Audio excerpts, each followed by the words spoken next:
Assalamu alaikum. This is lab 11 of digital system design, which is implementation of block RAM using IP core. IP means intellectual property core on Xilinx ISC. तो basically आज की lab में we are going to study के block RAM क्या है, what is block RAM, और FPGA के अंदर यानी Xilinx के सॉफ्टवेयर में IP कोर किसे कहते हैं, और उसके बाद with the help of IP core block RAM की इम्प्लीमेंटेशन आप कैसे कर सकते हैं। तो आज की लैब बेसिकली इम्पोर्टेंट है इन फ्यूचर पर्सपेक्टिव के, आप इससे बहुत कुछ कर सकते हैं। मतलब सिस्टम लेवल डिज़ाइन की तरफ आप जा सकते हैं, लाइक सिस्टम ऑन चिप में जो है IP कोर का बहुत रोल है, एक मेजर इसका होता है। तो आप इसको आगे फर्दर ऑन एक्सप्लोर और भी कर सकते हैं। तो बेसिकली आज की लैब के हमारे दो ऑब्जेक्टिव हैं, जिसमें आप देख सकते हैं कि एक IP कोर क्या होती हैं Xilinx में, सेकंड ये कि ब्लॉक रैम को with help of IP core आप कैसे वेरीलॉग में इम्प्लीमेंट कर सकते हैं। सबसे पहले IP कोर का बेसिक मीनिंग होता है इंटेलेक्चुअल प्रॉपर्टी कोर। ये ऐसे मॉडल होते हैं या वेरीलॉग की ऐसी कोडिंग या ऐसे HTL के मॉडल होते हैं वेरीलॉग में कि जो Xilinx ने या Xilinx के अलावा कोई थर्ड पार्टी कोई भी कंपनी है, तो वो अपने अपने जो डिज़ाइन है, अपने जो कोड हैं जो उन्होंने अपने प्रोजेक्ट में किए होंगे, तो वो बना के पहले से आपके लिए रख देते हैं।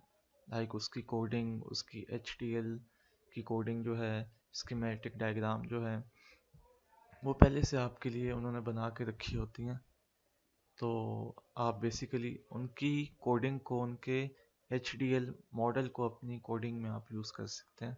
यानी फॉर एग्जांपल कि जैसे ब्लॉक रैम ही हो गई, उन्होंने पहले से ब्लॉक रैम बना के रखी होगी, उसकी कोडिंग सब कुछ किया होगा। तो आपने बस क्या करना है कि उसकी कोडिंग को लेके उसको अपनी कोडिंग में इंसेंशिएट करना है। तो इंसेंशिएट करेंगे आप उसको अपनी कोडिंग में, तो आप उनको यूज़ कर सकते हैं। तो बेसिकली ऐसे मॉडल को हम कहते हैं IP कोर के इंटेलेक्चुअल प्रॉपर्टी के, किसी की प्रॉपर्टी है वो, आप उसको अपने मॉडल में यूज़ कर रहे हैं। तो बेसिकली इसमें बहुत सारी चीज़ें, लाइक आपने FIFO बनानी है, आप इससे बना सकते हैं। ईथरनेट के इंटरफेसेस हैं, आप इससे बना सकते हैं। USB के इंटरफेसेस हैं, इनफैक्ट फ़िल्टर आप बना सकते हैं। FFT आप ले सकते हैं। मतलब बहुत सारे इसमें ब्लॉक्स हैं। वीडियो इमेज के भी हैं, आप उसके ऊपर भी पहले से कोडिंग उन्होंने बना के रखी हुई है, लाइक इमेज कंप्रेशन की, और वीडियो प्रोसेसिंग की, वीडियो इंटरलीविंग की। तो मतलब सब कुछ बना के उन्होंने पहले से रखा है। तो आप फ्रॉम स्क्रैच नहीं बनाएंगे चीज़ों को, आप ये कर सकते हैं कि उनकी कोडिंग लेके अपने डिज़ाइन में आप यूज़ कर सकते हैं। जो भी आप जिस जिस भी प्रोजेक्ट पे आप काम कर रहे हैं, आप उसमें इसको यूज़ कर सकते हैं। तो ये बहुत अच्छी चीज़ है, लाइक जब आप हाई लेवल कोई भी एक प्रोजेक्ट पे काम करते हैं, लाइक सिस्टम लेवल पे जब आप जाते हैं, यानी SOC के ऊपर जब आप काम कर रहे होते हैं, तो फ्रॉम द स्क्रैच आप कुछ भी नहीं बनाते। लाइक ऐसा नहीं है कि जैसे आपने फ़िल्टर बनाना है या FFT बनानी है, मेमोरीज बनानी है, तो आप ये नहीं करते कि फ्रॉम द स्क्रैच एक एक चीज़ खुद बनाएं। आप ये करते हैं कि जो पहले के डिज़ाइन रखे होते हैं, आप उसको लेकर उसमें इम्प्रूवमेंट करते हैं। तो ये एक ज़्यादा अच्छी अप्रोच है, यानी कि आप हाई लेवल के प्रॉब्लम को सॉल्व करते हैं एज़ कम्पेयर टू कि आप फ्रॉम द स्क्रैच सब कुछ बनाना शुरू करें। तो इससे ये होता है कि जो आपका डिज़ाइन साइकिल है वो आपका बहुत कम हो जाता है। तो सबसे इम्पोर्टेंट ये बात है कि डिज़ाइन टाइम आप इससे रिड्यूस कर सकते हैं with the help of IP core. तो आज हम देखेंगे कि ब्लॉक रैम, पहले देखते हैं क्या होती है। तो बेसिकली ब्लॉक रैम आपके पास एक ऐसी रैम है इनसाइड एन FPGA की, जिसमें आप कोई भी डाटा सेव कर सकते हैं। तो ये बेसिकली पहले से इसके जो ब्लॉक हैं इनसाइड एन FPGA मौजूद होते हैं, पहले से प्लेस होते हैं। आपने बस इसको अपने मुताबिक ऑपरेट करना है। लाइक अगर स्पार्टन 6 की बात करूँ, तो इसके डिफरेंट मॉडल आते हैं। तो कोई एक मॉडल पिक करूँ मैं, तो उसमें बेसिकली आप देखेंगे डाटा शीट के ऊपर के 32 ब्लॉक रैम पहले से लगी होंगी, लाइक Xilinx के FPGA के ऊपर। तो आप उनको यूज़ करें ना करें, लेकिन वो पहले की मौजूद हैं। तो लाइक 32 टोटल होंगी, तो 16 किलो बिट की कुछ होती हैं कुछ मॉडल में, कुछ में 18 किलो बिट की होती हैं, कुछ में 32 किलो बिट की होती हैं। तो ये वेरी करता है फ्रॉम मॉडल टू मॉडल। तो आप सबसे अच्छा ये है कि जो भी आप FPGA यूज़ कर रहे हैं उसकी डाटा शीट आप देखें। डाटा शीट को ओपन करके आप उसमें देख सकते हैं कि इसमें ब्लॉक रैम की काउंटिंग कितनी है, कितनी ब्लॉक रैम इसमें यूज़ हो रही है। तो ये देख सकते हैं कि इसकी कुछ विड्थ होती है, कुछ डेप्थ होती है, तो आप इसको वेरी कर सकते हैं।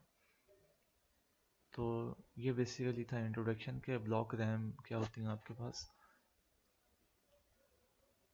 सेकंड, ब्लॉक रैम के आगे टाइप्स आती हैं। दो टाइप की ब्लॉक रैम होती हैं, एक होती है सिंगल पोर्ट होती है और एक डुअल पोर्ट होती है। अब नाम से ही एज मतलब क्लियर है कि सिंगल पोर्ट का मतलब कि इसकी एक पोर्ट होगी जिस पे आप रीड या राइट कर सकते हैं, यानी एक पोर्ट आपके पास है। तो आप यहाँ पे देख सकते हैं कि आपके पास एक क्लॉक की पिन है, एक राइट इनेबल की पिन है, एक एड्रेस की पिन है, एक राइट डाटा की पिन है और एक रीड डाटा की पिन है। तो एक ही पोर्ट है आपके पास जिस पे आप रीड या राइट कर सकते हैं, और एक साइकिल में एक ही लोकेशन को आप रीड या राइट कर सकते हैं। लेकिन डुअल पोर्ट में आपके पास दो पोर्ट आती हैं जिसमें आप अगर इस पोर्ट पे आप राइट कर सकते हैं, इस पे रीड भी कर सकते हैं, मतलब दोनों आप यूज़ कर सकते हैं। लेकिन इसमें कन्फ्लिक्ट नहीं आना चाहिए कि फॉर एग्जांपल कि अगर आप राइट एक लोकेशन पे कर रहे हैं और ये भी उसी लोकेशन पे राइट करेगा, तो इसमें कोलिजन आ जाएगा। तो फिर इससे जो भी आप सेव करेंगे उसमें मेमोरी में, जो भी आप लोकेशन में सेव करेंगे वो डाटा आपका करप्ट हो जाएगा। तो आपने इस चीज़ की केयर करनी है कि कोलिजन नहीं आनी चाहिए। मतलब दो टाइप्स की कोलिजन आ सकती हैं, राइट आफ्टर राइट हो सकती है, यानी कि ये भी राइट करे और ये भी राइट करें, या रीड आफ्टर राइट हो सकती है कि ये राइट कर रहा हो या ये रीड कर रहा हो। तो इसको आपने अवॉइड करना है कि आपके पास ये कोलिजन ना आए। तो दोनों में आप डुअल पोर्ट में आप दोनों पे काम कर सकते हैं, रीड या राइट दोनों पे आप एट अ टाइम करवा सकते हैं।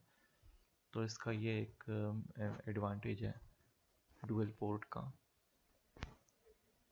तो ये बेसिकली इसमें था कि दो टाइप्स की रैम है, सिंगल पोर्ट की और डुअल पोर्ट की रैम है आपके पास। अब आगे चलते हैं इस पे।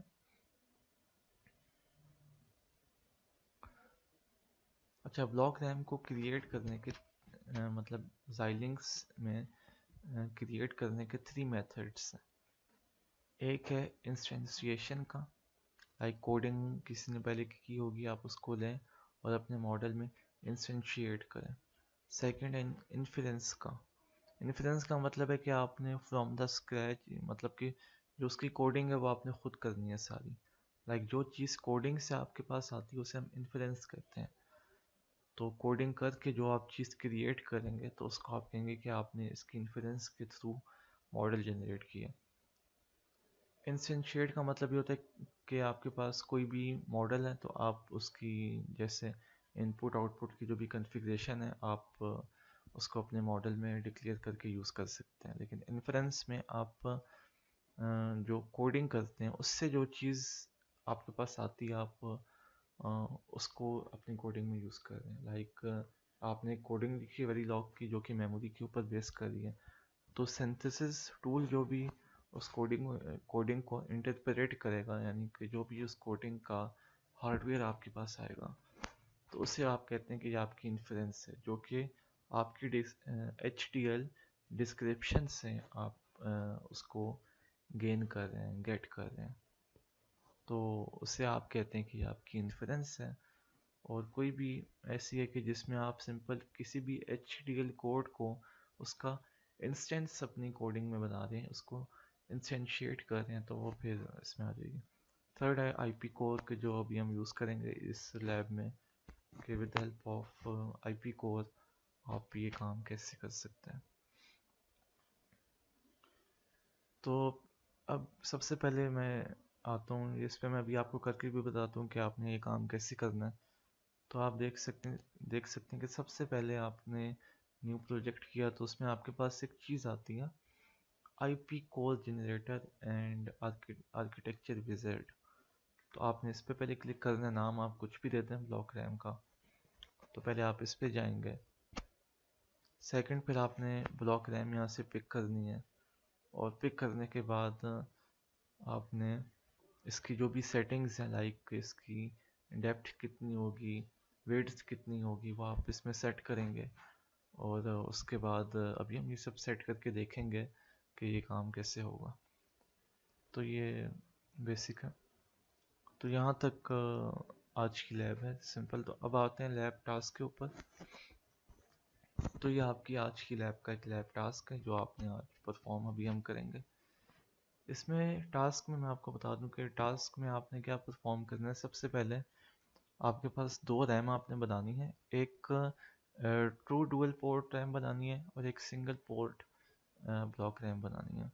दोनों से आपने डाटा रीड करना है और रीड करके दोनों को ऐड अप करना है। ऐड अप करने के बाद आपने जो डुअल पोर्ट ब्लॉक रैम होगी उसकी सेकंड पोर्ट के साथ आपने इसको टाई कर देना है, जो भी एडिशन की आउटपुट आती है। और वो आउटपुट बेसिकली आपके पास ये आउट से बाहर आ जाएगी। मतलब एडिशन का रिजल्ट यहाँ पे सेव होगा, एक पोर्ट में सेव होगा, और इसका रिजल्ट आपके पास इस पोर्ट में आउट वन में सेव होगा, जो भी यहाँ पे आएगी। तो ये आपने इसको देखना। और सेकंड ये बात कि ये जो आपके पास पोर्ट है, लाइक आप ये सोच सकते हैं कि शायद ये सेपरेट है, मतलब ये यहाँ तक डाटा एड्रेस कर सकती है, ये से आगे डाटा एड्रेस कर सकती है। ऐसी बात नहीं है, दोनों की दोनों पोर्ट पूरी की पूरी मेमोरी को एक्सेस कर सकती हैं। तो आप कोई भी लोकेशन को दोनों पोर्ट से एक्सेस कर सकते हैं। और सेम इसमें भी आपके पास वही चीज़ आ गई है, data in, reset, write enable, clock और एड्रेस। तो इसका साइज़ ऊपर पहले से मेंशन है कि 8 बिट उसकी होनी चाहिए, विड्थ होनी चाहिए, और 15 एक ब्लॉक रैम की 15 तक होनी चाहिए, डेप्थ सेकंड की 8 तक होनी चाहिए। यहाँ पे मेंशन है डेप्थ कितनी होगी और विड्थ कितनी होगी। तो आपने भी ये करना है कि अभी इसके लिए कोडिंग लिखनी है विद हेल्प ऑफ वेरीलॉग के। आप ये कैसे करेंगे? तो ये बेसिकली आज की लैब का आपका लैब टास्क है। तो आई होप के ये बात समझ आ गई होगी। तो अब मैं कोडिंग पे आता हूँ कि इसकी हमने कोडिंग कैसे करनी है, और फिर वेरी इंपॉर्टेंट कि इसको वेरीफाई कैसे करना है, इसका टेस्ट बेंच कैसे लिखेंगे। अच्छा, ये बेसिकली आपकी लैब है।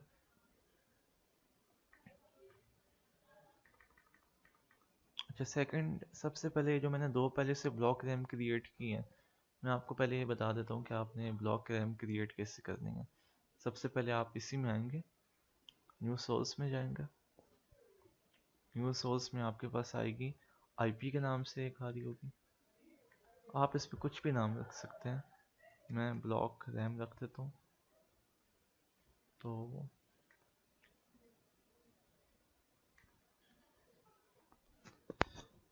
अच्छा, ये बेसिकली अब आपके पास आ गई आईपी ओपन हो गई। यहाँ पे सारी की सारी आईपी आ रही हैं कि जो जो पहले से लोगों ने, यानी कि Xilinx ने खुद भी और कोई थर्ड पार्टी कोई और भी, उन्होंने कोडिंग अपनी अपनी बना के यहाँ पे सेव की हुई हैं। आप उनको यूज़ कर सकते हैं अपनी लॉजिक में, अपने प्रोजेक्ट में। तो आप यहाँ पे देख सकते हैं कि मल्टीपल चीज़ें यहाँ पे आ रही हैं। Sorry, okay.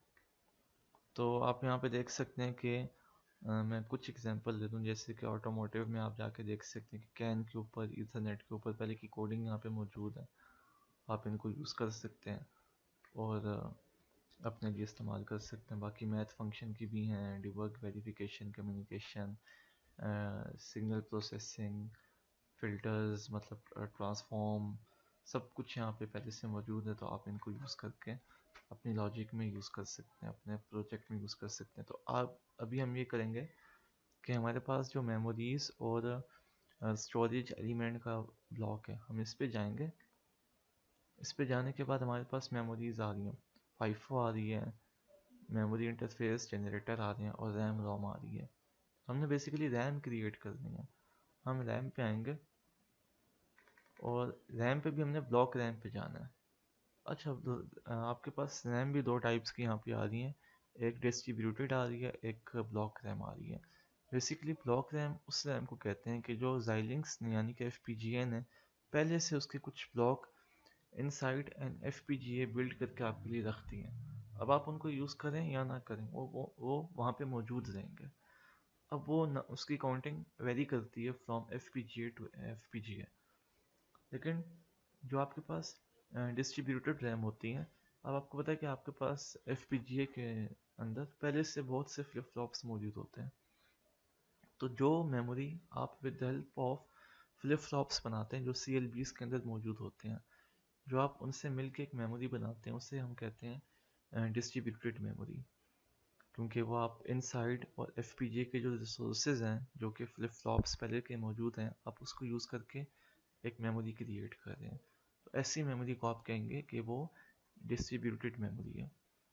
लेकिन ब्लॉक रैम जो है पहले से एक स्पेसिफिक सेट ऑफ रजिस्टर्स पहले से मौजूद हैं, तो उन्होंने वहाँ पे बना के आपके लिए रखी हुई है। तो जो और ये है कि ये आपने ख़ुद बनानी है तो आप बना सकते हैं। तो दो आपके पास आती हैं टाइप्स। पहले तो हम यूज़ करते हैं ब्लॉक रैम जो पहले से बना के रखी है FPGA ने। अगर ये हमारे पास कम हो जाए कुछ एप्लीकेशंस के लिए, तो फिर हम कहते हैं कि चल हम फिर इसको यूज़ कर लेते हैं, डिस्ट्रीब्यूटेड मेमोरी को यूज़ कर लेते हैं। तो नॉर्मली हम पहले पर इस पे जाते होते हैं क्योंकि हमने जो लॉजिक है वो भी तो लिखनी है FPGA के ऊपर, तो हम मैक्सिमम लॉजिक को फिर इसके लिए इस्तेमाल करते हैं। तो अगर कुछ फ्लिप फ्लॉप्स बच जाएँ तो फिर हम उसको इसके लिए भी यूज़ कर सकते हैं। अगर हम मेमोरी इससे ही बना लें तो जो हमने लॉजिक लिखनी है फिर उसके लिए स्पेस कम हो जाएगी। तो दैट्स वाई कि हम प्रेफर करते हैं कि ब्लॉक मेमोरी के ऊपर यानी कि ब्लॉक रैम के ऊपर जो भी डाटा है वो सेव होता जाए। इसकी एप्लीकेशन आप सोच सकते हैं कि जैसे आपके पास ADC है, उससे डाटा आ रहा है कुछ, तो उसका जो डाटा आएगा जो आपने टेम्पोरेरी तौर पे पहले सेव किया ब्लॉक रैम में, फिर उसको कन्वर्ट करके आगे भेजा, मतलब ऐसे करके आप इसकी एप्लीकेशन सोच सकते हैं। सेकंड ये कि जैसे ट्रांसमीटर रिसीवर में कि किसी भी सीरियल कम्युनिकेशन से आपके पास कुछ डाटा आ रहा है, तो आपने उसको पहले सेव करना है किसी जगह पे, उसके बाद आप FPGA के ऊपर उसकी प्रोसेसिंग कर सकते हैं। तो पहले आप ब्लॉक रैम में उसको सेव कर लेंगे, फिर उसके बाद आप उसकी प्रोसेसिंग कर लेंगे, और मतलब इन एप्लीकेशंस में आप इसको यूज़ कर सकते हैं ब्लॉक रैम को। तो ये बेसिकली मैं इस पर क्लिक करता हूँ, फिनिश किया। अब ये कुछ यहाँ पे टाइम लेगा, उसके बाद ये आपकी ब्लॉक रैम क्रिएट करेगा। अच्छा, आपके पास ये अब विंडो आ गई है जिसमें आप देख सकते हैं कि आपको बता रहा है कि ब्लॉक मेमोरी जनरेटर का बता रहा है। अच्छा, इसमें दो चीज़ें आ रही हैं, एक नेटिव आ रही है, एक AXI बस आ रही है। तो अगर आप इसमें देखें कि AXI क्या होता है, नेटिव तो सिंपल आपके पास जो ब्लॉक रैम है वो बन जाएगी। AXI का मतलब ये होता है कि आपके पास एक बस होती है इनसाइड FPGA जो बेसिकली यूज़ होती है। अगर आपको पता है कि आपके पास जो भी नए FPGAs आ रहे हैं, Xilinx के आ रहे हैं या इंटेल के आ रहे हैं, दोनों के, तो उसमें आपके पास FPGA भी ऑन बोर्ड पहले से मौजूद है, और साथ आपके पास एक प्रोसेसर भी है, ARM के हैं नॉर्मली हम यूज़ करते हैं। तो दोनों के दोनों FPGA के ऊपर अटैच होते हैं, लाइक FPGA का जो बोर्ड होता है उस पर अटैच होते हैं। FPGA भी कोई होगा, वर्टेक्स का या कोई भी बोर्ड होगा, जिंक का, जेबो का, मल्टीपल आ रहे हैं, तो उसके साथ ARM का प्रोसेसर भी होगा। तो एक साइड बस बेसिकली हम कहते हैं कि जो बस आपके ARM के प्रोसेसर में और जो आपका FPGA होगा, उन दोनों में जो कम्युनिकेशन के लिए बस आपको रिक्वायर्ड होती है उसे हम कहते हैं AXI बस। तो ये अगर आपके पास कहीं पे जो आजकल FPGA हाई एंड FPGA आ रहे हैं उसमें दोनों मौजूद होते हैं, तो ARM के प्रोसेसर में और जो FPGA पहले से मौजूद होगा उनमें कम्युनिकेशन के लिए आप इस बस को नॉर्मली यूज़ कर रहे होते हैं। तो अभी तो हम इसमें नहीं जा रहे, तो हम नेटिव पे जा रहे हैं। मैंने सिंपल इसके बाद नेक्स्ट किया। नेक्स्ट करने के बाद मेरे पास यहाँ पे ऑप्शन आ गया सिंगल, सिंपल, ट्रू। सिंपल और ट्रू में मैं आपको एक फ़र्क बता दूं कि सिंगल का तो पता चल गया। अब सिंपल में ये होता है कि आप के पास दो पोर्ट होती हैं, लेकिन आप एक पोर्ट पे रीड कर सकते हैं और एक पोर्ट पे राइट कर सकते हैं।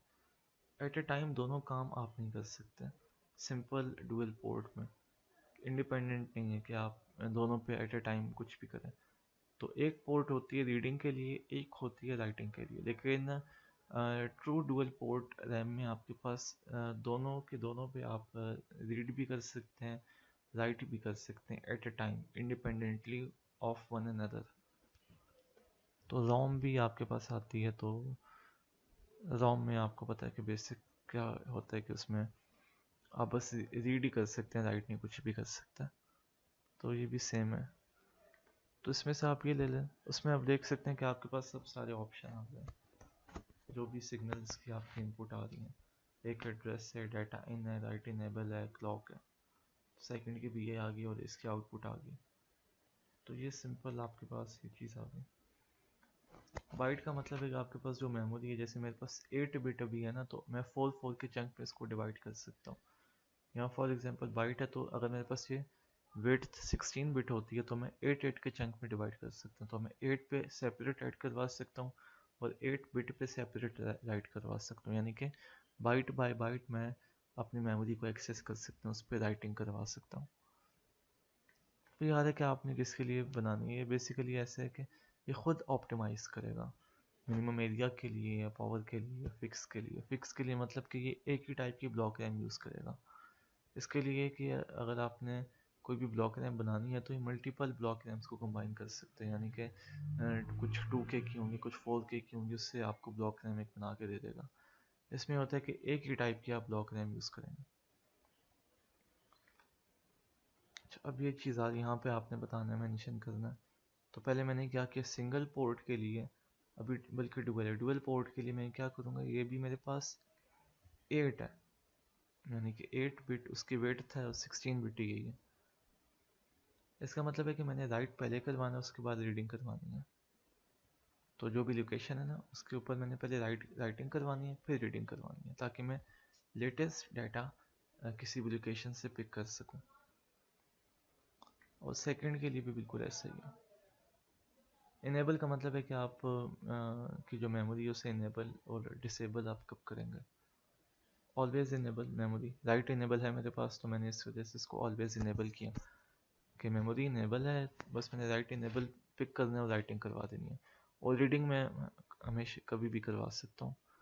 तो रीडिंग जो है उसके लिए कोई इनेबल की पिन नहीं है, रीडिंग मेरी हो रही है all the time. No change का मतलब कि कुछ भी राइटिंग नहीं करवानी, जो भी कुछ है वैसे ही, मेमोरी के कंटेंट वैसे ही रहेंगे।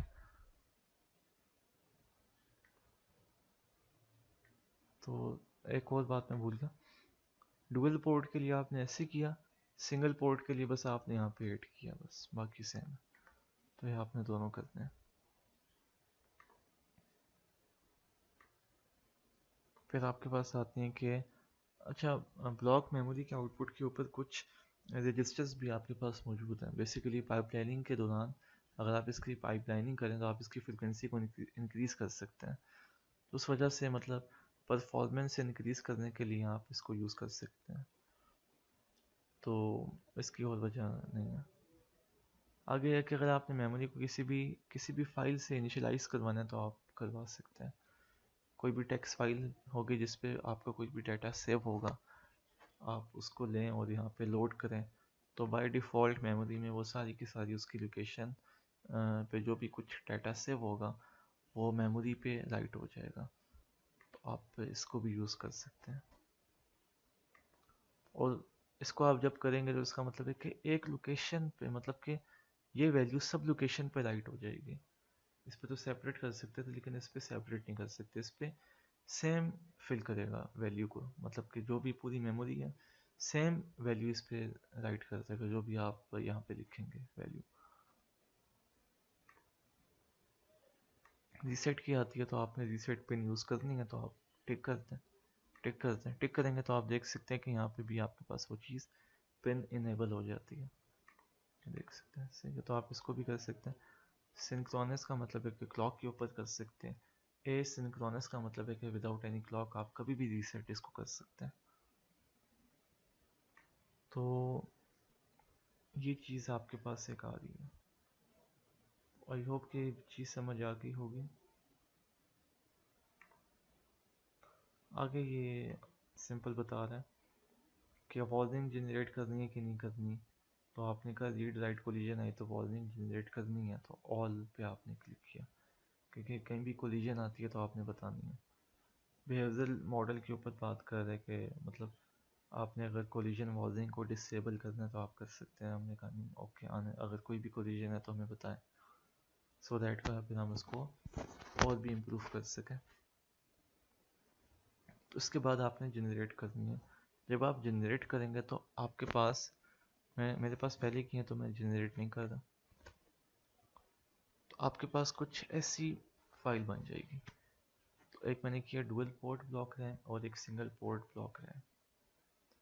तो जब आप इस पर क्लिक करेंगे तो आपके पास कुछ फाइल आ जाएंगी। ये बेसिकली आपने इसके बाद इस फाइल पे जाना है। तो ये बेसिकली है कि उसकी इंस्टेंशिएशन है, लाइक उसका जो इंस्टेंस बना होगा आपकी डुअल पोर्ट ब्लॉक रैम का, आपने उसको यहाँ से कॉपी करना है और अपनी कोडिंग में उसको लेके आना है। तो मैंने सिंपल ये किया कि दोनों की जो भी इंस्टेंस बनते हैं उसको यहाँ पे अपनी मेन एक फाइल बनाई ब्लॉक रैम के नाम से, उसमें आके मैंने उसको इंस्टेंशिएट किया। तो आप ये देख सकते हैं यहाँ पे dual port block RAM, single port block RAM. तो सिंपल आपने फिर क्या करना है कि इसको टाई अप करना है चीज़ों को। लाइक आप देख सकते हैं कि आपका जो मेन मॉड्यूल है, ये आपका मेन मॉड्यूल है। लाइक मैं इसको अगर पूरा रेक्टेंगल बना दूँ, ये पूरा मेन मॉड्यूल है। ये बेसिकली वायर है जो कि इंटरनल यूज़ हो रही है। ये इनपुट्स हैं सारी की सारी, और ये आउटपुट है आपकी, और ये भी मॉड्यूल की इनपुट्स हैं।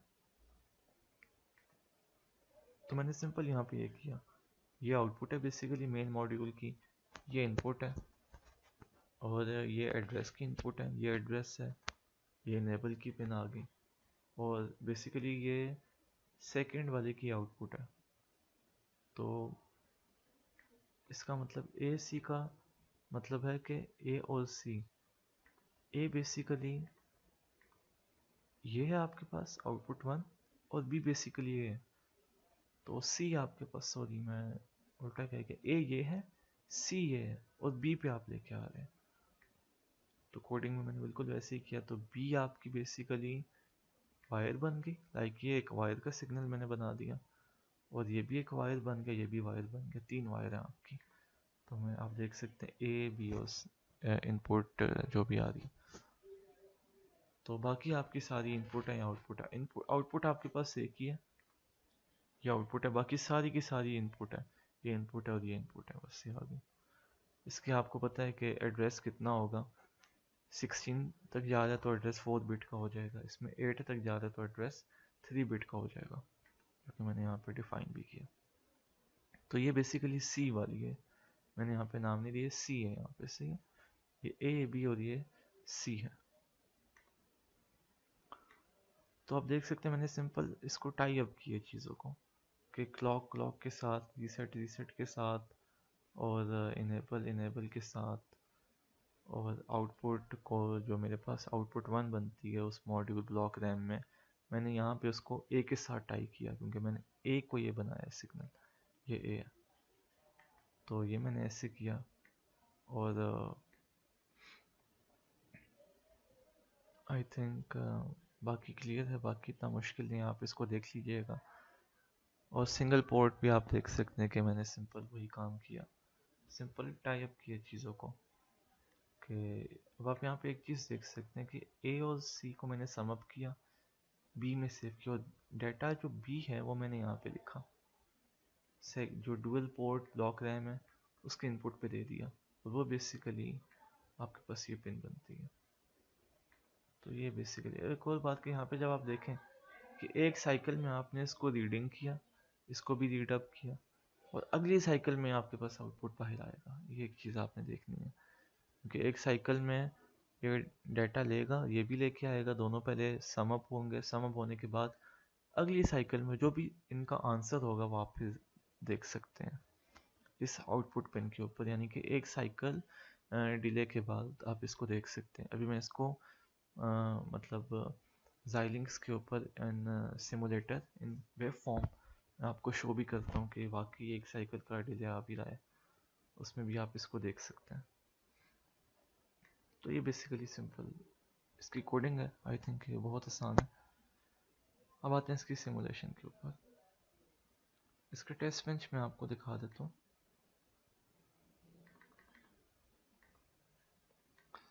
अच्छा, टेस्ट बेंच इसका इतना सिंपल नहीं था, कुछ लेंथी है एज़ कम्पेयर टू जो हमने पहले किए होंगे।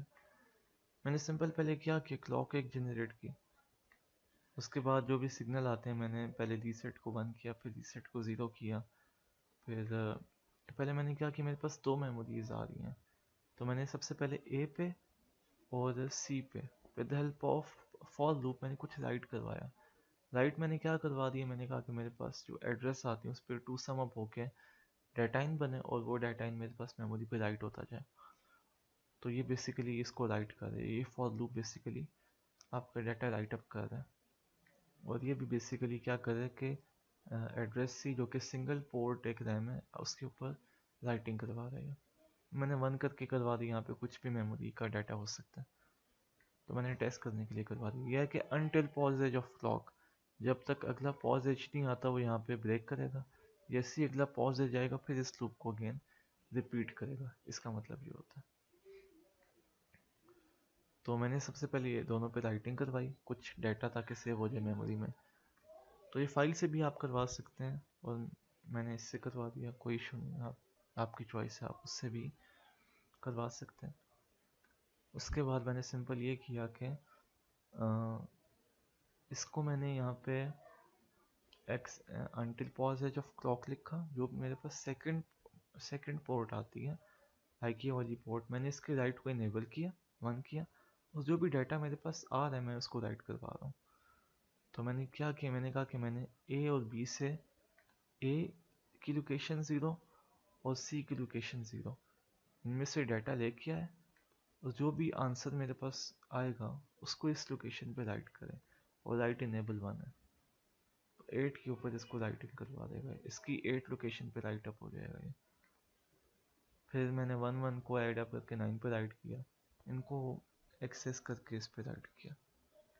तो ये आपका टेस्ट बेंच यहाँ पे ख़त्म हो गया। आगे आपके पास एक लैंग्वेज आती है सिस्टम वेरिलॉग की। आप उसको यूज़ करके मतलब कि वो लैंग्वेज बनी इस वजह से है कि आप देख सकते हैं कि आपके पास जो टेस्ट बेंच है वो more of a C language है, ना कि कोई हार्डवेयर की लैंग्वेज का या वेरिलॉग की टाइप का लैंग्वेज का एक फंक्शन है। आप इसको देख सकते हैं कि ये सी से ज़्यादा लिंक कर रहा है, लाइक फॉर लूप है, और कोई हार्डवेयर इससे नहीं बनना, बस आपने अपनी लॉजिक बना के चीज़ों को टेस्ट करना है। लाइक आप देख सकते हैं कि आपने अपने मुताबिक चीज़ों को लिखा, कोई इसके ऊपर हार्डवेयर नहीं बनता। तो इसके लिए आप यूज़ करते हैं सिस्टम वेरिलॉग की लैंग्वेज।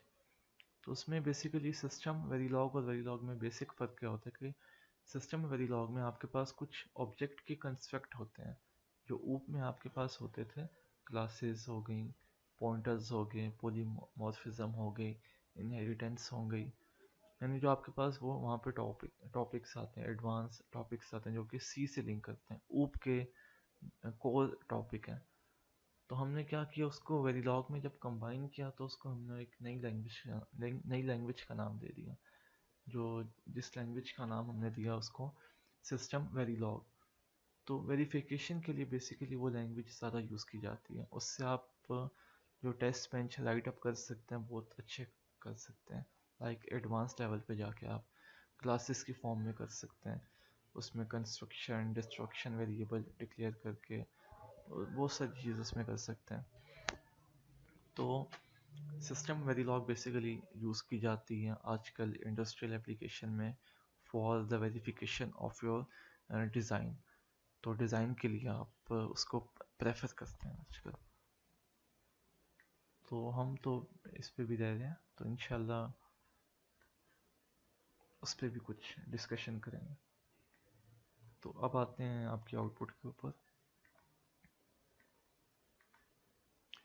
आउटपुट में आप ये देख सकते हैं आप कि मैंने यहाँ पे क्या किया, rising edge of the clock आ गई।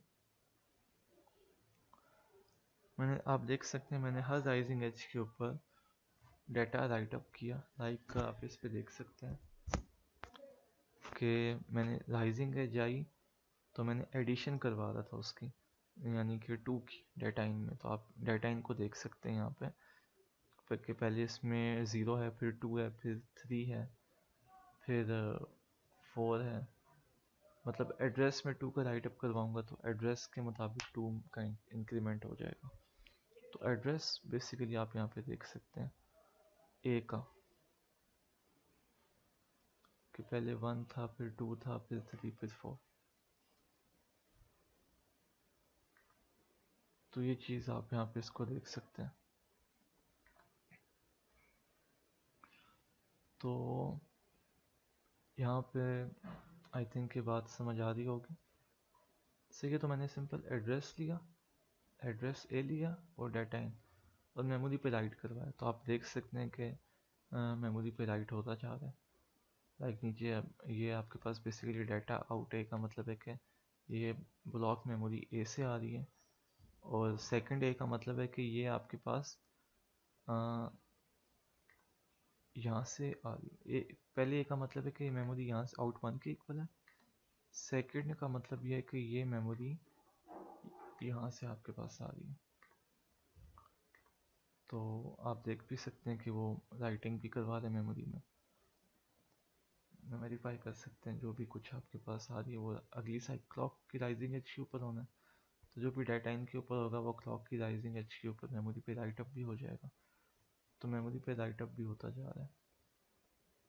तो ये आप यहाँ पे देख सकते हैं।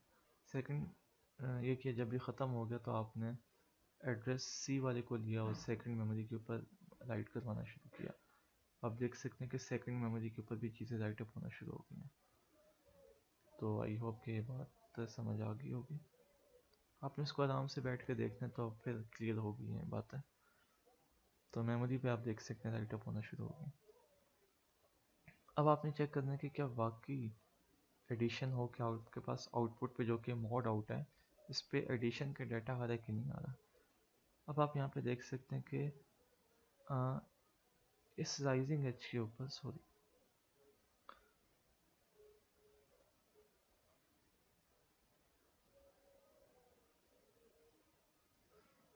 हाँ, इस, अब आप देख सकते हैं यहाँ पर कि मेरे पास क्लॉक का राइजिंग एज आया। इस राइजिंग एज के ऊपर आप देख सकते हैं कि दोनों की वैल्यूज़ के, लाइक दोनों डाटा इन आपके पास आ रही हैं, इनकी क्या क्या वैल्यूज़ हैं उसके मुताबिक ये इनकी एडिशन हो जाएगी। तो आप यहाँ पे देख सकते हैं कि इसकी राइजिंग एज के ऊपर दोनों की वैल्यू 0 हो जाती हैं। तो अब दोनों ज़ीरो हैं, तो दोनों ज़ीरो होने की वजह से जो आपके पास इसमें क्योंकि एड्रेस मेरे पास दोनों ज़ीरो हैं अभी, तो दोनों ज़ीरो, तो दोनों पे ज़ीरो होने की वजह से जो एडिशन का डाटा है वो अगली साइकिल में मेरे पास आ जाएगा क्योंकि ज़ीरो है।